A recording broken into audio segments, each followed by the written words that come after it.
సత్య talks స్వాగతం. నేను CHV Satyanarayana. Gaddar award సందర్భంగా చిరంజీవి చేసిన వ్యాఖ్యలు సంచలనం సృష్టించాయి. అంటే ఆయన ఇక్కడ గద్దర్ అవార్డులు నిర్వహిస్తున్నట్టే ఆంధ్రప్రదేశ్లో, అంటే పక్క రాష్ట్రం అని ఆయన ప్రస్తావించడం కూడా కొంతమందికి బాధ కలిగించింది. ఎందుకంటే ఆయన పుట్టింది ఆంధ్రప్రదేశ్లోనే కాబట్టి పక్క రాష్ట్రం అని ప్రస్తావించడం కూడా ఆయన కొంతమందికి ఇబ్బంది కలిగించింది. పక్క రాష్ట్రంలో కూడా ఇదే విధంగా ఆ, కళాకారులను ప్రోత్సహించాలి, ఈ చిత్ర పరిశ్రమను ప్రోత్సహించాలి అంటే పరోక్షంగా ఆయన నంది అవార్డులు అక్కడ ప్రారంభించాలనే ఉద్దేశంతో ఆయన వ్యాఖ్యలు చేసినట్టున్నారు. అయితే ఈ వ్యాఖ్యలు ఒక నంది అవార్డులకే కాకుండా ఈ సందర్భంగా అసలు సినీ పరిశ్రమ అనేది ఆంధ్రప్రదేశ్లో ఎస్టాబ్లిష్ అవుతుందా, దానికి ఏం చేయాలి, కేవలం ప్రభుత్వం చర్యలు తీసుకుంటేనే సరిపోతుందా, వాళ్ళ తెలుగు ఆ, సినీ పరిశ్రమకు సంబంధించిన డిస్ట్రిబ్యూషన్ కానీ దాని కళాకారులకు పుట్టిల్లు కానీ జనరల్గా ఇప్పుడు ఆంధ్రప్రదేశ్లో విజయవాడ చుట్టుపక్కల ప్రదేశాలే ఉన్నాయి. ఆ రోజుల్లో ఏఎన్ఆర్ కానీ దిగ్గజాలు, నట దిగ్గజాలు ఏఎన్ఆర్ కానీ ఎస్విఆర్ కానీ ఇప్పుడు ఎన్టీఆర్ కానీ వీళ్ళందరూ కూడా కృష్ణా జిల్లా చుట్టుపక్కల ప్రాంతాల నుంచి వచ్చిన వాళ్ళే. వాళ్ళందరూ కూడా ఆ రోజుల్లో ఆ, నాటకాల్లో నుంచి వచ్చిన వాళ్ళే. అంటే సావిత్రి కానీ లేదంటే ఆ, రకరకాల హీరోయిన్లు ఎవరైనా సరే, జమున కానీ వీళ్ళందరూ కూడా కోస్తా ఆంధ్ర నుంచి వచ్చిన వాళ్ళే. వాళ్ళంతా కూడా మద్రాసు వెళ్ళారు.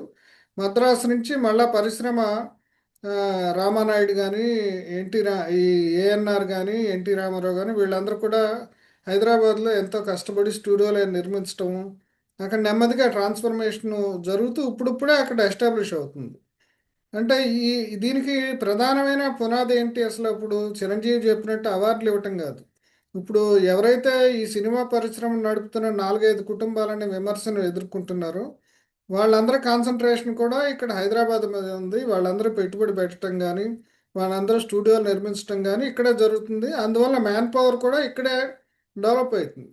దానికి తోడు ఏమైందంటే తెలంగాణ జానపదానికి సంబంధించి తెలంగాణ యాస భాష, ఇవి కట్టు బొట్టు వీటన్నిటికి సంబంధించి కూడా ఇన్నాళ్ళ నుంచి తెలుగు సినిమాలో లేదు, మమ్మల్ని హేళన చేశారన్న ఉద్దేశంతో వాళ్ళు కూడా తమను ఎసర్ట్ చేసుకుంటున్నారు తెలంగాణ కళాకారులు. దానికి తోడు తెలంగాణ జానపద గేయాలు కానీ, ఆ, గేయాలు పాడే గాయకులు కానీ వాళ్ళందరికి కూడా ఈ మధ్యకాలంలో చాలా వాళ్ళకి ఖ్యాతి లభిస్తుంది. వాళ్ళందరూ కూడా చాలా పాపులర్ అయ్యారు. అంటే ఈ నేపథ్యంలో అసలు ఇక్కడి నుంచి ఆంధ్రప్రదేశ్కి పరిశ్రమ తరలి వెళ్ళాలా? ఆంధ్రప్రదేశ్లో అసలు ఎందుకని ఏమైపోయింది అంటే ఇటీవల కాలంలో ఆంధ్రప్రదేశ్లో చూసుకుంటే ఇప్పుడు నటనకు సంబంధించి కానీ, సాంస్కృతిక రంగానికి సంబంధించి కానీ, ఈ నాటకాలకు సంబంధించి కానీ వాటి యాక్టివిటీ పెద్దగా జరుగుతున్నట్టు కనిపించట్లేదు. ఏంటంటే ఇప్పుడు మనకి ఎంత లేదన్నా ఇంకా త్యాగరాయ గాన సభలో కానీ హైదరాబాద్లో, ఇప్పుడు రవీంద్ర భారతిలో కానీ ఔత్సాహిక కళాకారులు ప్రోత్సహించడం, అట్లాగే సెంట్రల్ యూనివర్సిటీలో ఈ డ్రామా డిపార్ట్మెంట్ ఉండటం, వీటన్నిటితోటి కొంత ఇక్కడ కళాకారులకు సంబంధించిన మ్యాన్ పవర్ అవైలబిలిటీ కానీ, కొత్త ఉత్సాహాన్ని నింపే పరిస్థితి కానీ ఒక నేపథ్యం ఇక్కడ ఏర్పడింది. అంటే పెట్టుబడి ఇక్కడే ఉంది, మానవ వనరులు ఇక్కడే ఉన్నాయి, ఇవన్నీ ఉన్నాయి. ఇప్పుడు ఆంధ్రప్రదేశ్లో చూస్తే అట్లాంటి పరిస్థితులు లేవు. అట్లాంటి పరిస్థితుల్ని ఇప్పుడు ప్రోత్సహించడానికి చిరంజీవి లాంటి వాళ్ళు, అరవింద్ లాంటి వాళ్ళు, రామానాయుడు కొడుకు సురేష్ లాంటి వాళ్ళు, వెంకటేష్ లాంటి వాళ్ళు, వీళ్ళంతా ప్రయత్నం చేయాలి. ఇప్పుడు ఆంధ్రప్రదేశ్లో అంటే కేవలం ఏదో ఆ, స్టూడియోలకు స్థలాలు ఇవ్వాలి, అవార్డులు ఇవ్వాలి. అవార్డులు ఇచ్చినా సరే మళ్ళీ అవన్నీ హైదరాబాద్లో నిర్మితమైన సినిమాలకే వస్తాయి కానీ అవార్డులు. ఇప్పుడు అక్కడ అవార్డులు ఇవ్వాలి అంటే ఇదే సినిమాలకి మళ్ళీ అక్కడ అవార్డులు ఇవ్వటం కాకుండా ఆంధ్రప్రదేశ్లో చాలా అంటే ఇప్పుడు అన్ని కూడా షూటింగ్ స్పాట్ల కింద వైజాగ్ అవన్నీ డెవలప్ అవుతున్నాయి కానీ అక్కడ ఒక కళాకారుల్ని తయారు చేసే లేదా సినీ నటులను తయారు చేసే ఒక శిక్షణా కేంద్రాలను పెట్టడం కానీ, లేదా అక్కడ శిక్షణను ఇవ్వటం కానీ, అక్కడ ఉండే ఈ నటన పట్ల ఉత్సాహం ఉన్న యూత్ని ప్రోత్సహించడం కానీ ఇట్లాంటి పనులు చిరంజీవి లాంటి వాళ్ళు చేయాలి. అంటే అట్లాంటి చిరంజీవి లాంటి వాళ్ళు చేయాలి. ఇప్పుడు ఆయన బావమరిది అల్లు అరవింద్ లాంటి వాళ్ళు అక్కడ క్యాపిటల్ తీసుకెళ్ళి అక్కడ కొంత పెట్టుబడులు పెట్టి అక్కడ గతంలో అది డిస్ట్రిబ్యూషన్కి పెద్ద సెంటర్ విజయవాడ. ఆ యాక్టివిటీ అంతా ఇక్కడ హైదరాబాద్ రాజధాని కావటం వల్ల ఇక్కడికి అందరు రావాల్సి వచ్చింది. అట్లాగే మద్రాసు నుంచి కూడా అప్పుడు విజయవాడకి కాకుండా హైదరాబాద్కి ఎందుకు వచ్చిందంటే హైదరాబాద్లో స్థలాలు బాగా అందుబాటులో ఉన్నాయి, దానికి తోడు అక్కడ government seat of the power, ముఖ్యంగా ఇప్పుడు మీడియా కూడా చూసుకుంటే పత్రికలకి మీడియాకి రాజధానిగా ఉన్న విజయవాడ, పొలిటికల్ రాజధానిగా ఉన్న విజయవాడలో ఉన్న ఈ పత్రికలన్నీ కూడా హైదరాబాద్కి ఎందుకు వచ్చినాయి అంటే సీట్ ఆఫ్ ద పవర్ హైదరాబాద్లో ఉండటం వలన గవర్నమెంట్ అడ్వర్టైజ్మెంట్స్ కానీ, గవర్నమెంట్తో పనులు కానీ, లేదంటే సమాచారం, గవర్నమెంట్కి సంబంధించిన రాజకీయ సమాచారం, అసెంబ్లీ ఇవన్నీ ఇక్కడ ఉండటం వల్ల సమాచార సేకరణ కూడా ఈజీ అవుతుందనే ఉద్దేశంతో ఇక్కడికి వచ్చినాయి. ట్రైనింగ్ ఇన్స్టిట్యూట్స్ తెలుగు వాళ్ళు పెట్టింది కూడా అక్కడే.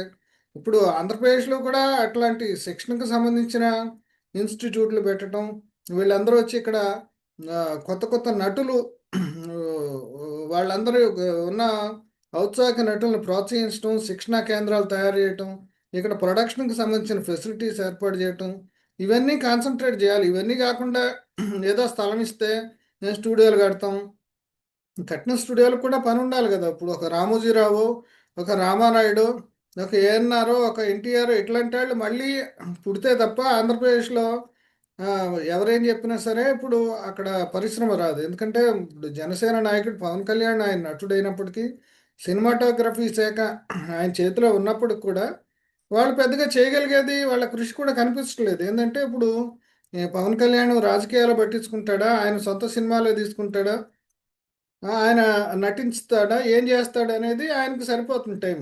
అట్లా ఎవరైనా సరే ఇప్పుడు చేయాల్సింది ఏంటంటే ఇప్పుడు ఇక్కడ ఆ, ఒక క్యాపిటల్ అంటే ఇప్పుడు వైజాగ్లో కానీ, విజయవాడ చుట్టుపక్కల కానీ ఇట్లాంటి చోట్ల స్టూడియోలు నిర్మించడం, శిక్షణా కేంద్రాలు ఆ, చేయటం, ఇట్లాంటి వాటి మీద కాన్సన్ట్రేట్ చేయాలి తప్ప ఏదో పక్క రాష్ట్రంలో పరిస్థితులు బాగాలేదు, పక్క రాష్ట్రంలో ప్రభుత్వం ఏం చేస్తుంది, ఏం చేయాలి, దాని కంట్రిబ్యూషన్ తమేంటి, ఏం చేస్తాననేది చెప్పాలి. కానీ పక్క రాష్ట్రం వాళ్ళు చూసి రేవంత్ రెడ్డి ఇప్పుడు ఆ గద్దర్ అవార్డులు ఇస్తున్నాడు, బాగానే ఉంది. ఆ గద్దర్ అవార్డులు ఇవాళ ఇచ్చే స్థాయికి ఇప్పుడు ఆ ప్రభుత్వం ఇవ్వటానికి ఎలా వీలు చిక్కింది?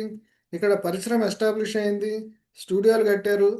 ఇక్కడ ఉన్న వాళ్ళంతా మళ్ళీ అక్కడ కోస్తా ఆంధ్రాకి, ఆంధ్రప్రదేశ్కి చెందిన వాళ్ళే ఉన్నారు, అంటే వాళ్ళ మూలాలన్నీ. ఇప్పుడు వాళ్ళని కూడా ఇక్కడున్న లోకల్ వాళ్ళు వీళ్ళంతా కూడా ఆధిపత్యం చేస్తున్నారు అనేది విమర్శలు ఉన్నాయి. అయినా సరే అందరం కలిసి తెలుగు వాళ్ళము, తెలుగు పరిశ్రమను వీళ్ళు అంటున్నారు. వాళ్ళేమో కాదు, మా తెలంగాణ పరి చిత్ర పరిశ్రమ వేరు, మా తెలంగాణ మూలాలు వేరు, తెలంగాణ కల్చర్ వేరు, తెలంగాణ సినిమా వేరు అని చెప్పేసి వాళ్ళు ఖచ్చితంగా చెప్తున్నారు. అటువంటి పరిస్థితుల్లో ఇప్పుడు ఆంధ్రాకి సంబంధించిన చిరంజీవి కానీ, ఇంకోళ్ళు కానీ చేయాల్సింది ఏంటి అనేదాన్ని వాళ్ళు ఆలోచించాలి. కానీ ఏదో పక్క రాష్ట్రం మీద ఏదో క్యాజువల్గా విమర్శలు, ఆయన కూడా పెద్ద సీరియస్గా విమర్శ చేశాడు అనుకోను. ఆ క్యాజువల్గా విమర్శ చేయడంతో పాటు తాము చేయాల్సిన కృషిని కూడా వాళ్ళు దృష్టిలో పెట్టుకుని అక్కడ ఆంధ్రప్రదేశ్లో సినీ సినీ పరిశ్రమ ఎస్టాబ్లిష్మెంట్ కృషి చేస్తే బాగుంటుంది.